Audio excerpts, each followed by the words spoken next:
पढ़ाई हो गई और धीरे धीरे सारे नाते रिश्तेदार और महिलाएं भी अपने घर को चली गई और जिंदगी फिर एक बार अपनी राह पर चल दी। लेकिन जो नहीं होना था वही हुआ। कहा गया है और सत्य भी कि जीवन का कौन सा रंग आपको एक ऐसे मोड़ पर लाकर खड़ा कर दे जहां से आपको संतरास, दुख, दलदल और गिलानी के सिवा कुछ भी हासिल ना हो। सुगन के साथ भी यही हुआ। उजाले की जगह अंधेरे का वास हुआ। अमावस की पहली ही रात को सुगन और बहू में अनबन हो गई। दूसरे दिन से सुगन बहू के कमरे में गया ही नहीं। क्या हुआ, कैसे हुआ, किसी को कुछ भी पता नहीं चला। ना ही सुगन ने मुंह खोला और ना ही बहू ने। सुगन तो वैसे भी धीर गंभीर था, लेकिन बहू भी चुप रही। रिश्ते की भाभियों ने, बहनों ने मेल मिलाप की बहुत कोशिश की, लेकिन बात नहीं बनी। घर आए मेहमानों की सुबुगाहट आस पड़ोस में होते हुए पूरे गांव में फैल गई। काका का चेहरा मुरझा गया। काकी के चेहरे की हंसी मानो गायब हो गई।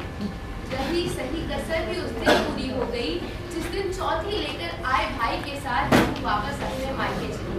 कहते भाई ने बहुत समझाया था, डांटा भी था, लेकिन उसने एक नहीं सुना। अब बुझे मन से उदास घर में 3 सासें अपने अपने कामों में लगी रही, एक दूसरे से मुंह चुराई और चोरी छुपे जाकर बोली। दिन आगे बढ़ने लगे, लेकिन गांव भर की बातों ने बढ़ते हुए दिनों को पकड़ के खींच लिया। जितने लोग उतनी बात। और सुनाओ कबरू, कैसी कट रही है? अपना सुनाओ। हम तो चौकस धान की बुआई कर चुके हो। हमें धान मान छोड़ो, बताओ लहुआ नहीं जुगाड़ बना? गाय का जुगाड़ मामला कोई गवा की नहीं। हाँ लगे हैं हो जाएगी। कहो तो आप अच्छी मदद करें। नहीं भैया, तुम लोग बक्से रहो, अम्मा बाबू देख रहे हैं। कहाँ जो कोई लोग देख रहे हैं तो हम लोग की काम है। हमने कहे का मतलब ये कोई काम पंचायत में निपट गए, तुम ही रहेगा या हो ही जाए तो तुम भी गाड़ी नीचे निकला। गज में बात करते हो यार। गांव में कछु रंडुओं के रहे चाहिए। सब गंगा नहाले तो पतरी कौन चाटी। अबे अपने यहाँ विवाह, वंश, रीति रिवाज, परंपरा कुछ है कि नहीं? लेकिन भैया बहुत कुछ बदल गया। अब अपने शहरिये में देख लियो, उम्र बाढ़ रात सदिये नहीं हो, लड़का हो चाहे लड़की है, भाई लोग कुंवारे बने घूमा करत है। लेकिन भैया ये गांव है, इमा ये सब नहीं चलत है। और रही बात शहरिया की, तो वहाँ भले ही शादी नहीं होती है, लेकिन जो इतना जोर तो लड़ाने करते हैं। डर तेरे अपने गांव में चोर सोच के चूल्हे भागना सीधे गांव में लग जाता है। अलग भेंट करी रंग चौका चौका।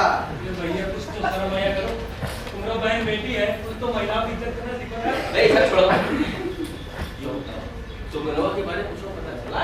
बताइए तो पता चले क्या हुआ। मेहरारू चली गई। चौथी लेके मायके वाला आया हो या तो चली गए। हाँ गए तो चौथी में आए, लेकिन अब नहीं। लेकिन भैया ऐसा क्या हुआ है? गाँव भर में शोर है कि उन दोनों के बीच में कोनो बात भई। लेकिन भैया इस कई सोच सकत है। सुगनवा तो आज तक कहीं भी मुंह नहीं मारी। नहीं यार, हमका तो लागत है सुगनवा में कोनो कमी नहीं तो पहली रात सब गड़बड़ा है। भैया हमको तो लगता है लड़के का चक्कर था। कमरे में घुसते ही उसने सुगन को चाकू दिखाया। सुगन का हाथ जोड़ी पर लड़की नहीं मानी, सुगन का भीतर निकल भागा। अरे भैया ये तो गनीमत रहा कि उसने चाकू नहीं मारा, नहीं तो सुगन का तो बाहर निकल लग जाता। अब एक बात बताओ यार, जब सुगंधा कमरे में घुसा तब तुम क्या कर रहे? देखो भैया बात ऐसी है, लड़की पढ़ी लिखी थी, इससे 3 दर्जे आगे, वो कहाँ टिकती इसके साथ। अब सुगनवा तो अपना पढ़ नहीं सका, वो तो चाहिए लड़की BA पास। अब भुगते करो। पढ़ाई बढ़ाई कुछ हो नहीं, हमका तो लागत है सुगनवा से तो हिजड़ा है। जो अपना मुखिया है ना, पैसे की लालच में आया, दहेज के चक्कर में कुल खानदान कुछ देगा ही नहीं। हमको देखो 3 लड़के हैं, ऐसी ठोक बजा के गई है कि आज तक भाइयों में अलगौजी ना हुई। पति पत्नी तो दूरी दूर की बात।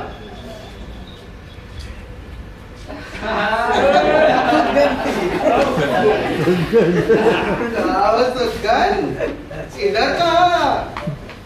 करा हमारी भौजाई कब ला रहे भैया तुमने ले आ बहुत हमारी चलाई तुमसे न सदैता वही अपने घर में रख ले इससे क्या होगा ये तो ससुर हिजड़ा है हिजड़ा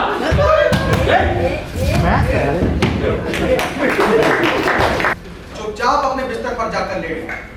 सुगंध की अम्मा को समझते देर न लगी कि आज फिर किसी ने कलेजे में तीर मारा, पर तीर निकालने का साहस वो भी न कर सके। रात को भोजन के समय भी जब सुगंध अपने बिस्तर से ना उठा तो मुखिया बोले, सुगंध की अम्मा राम करे सो होए।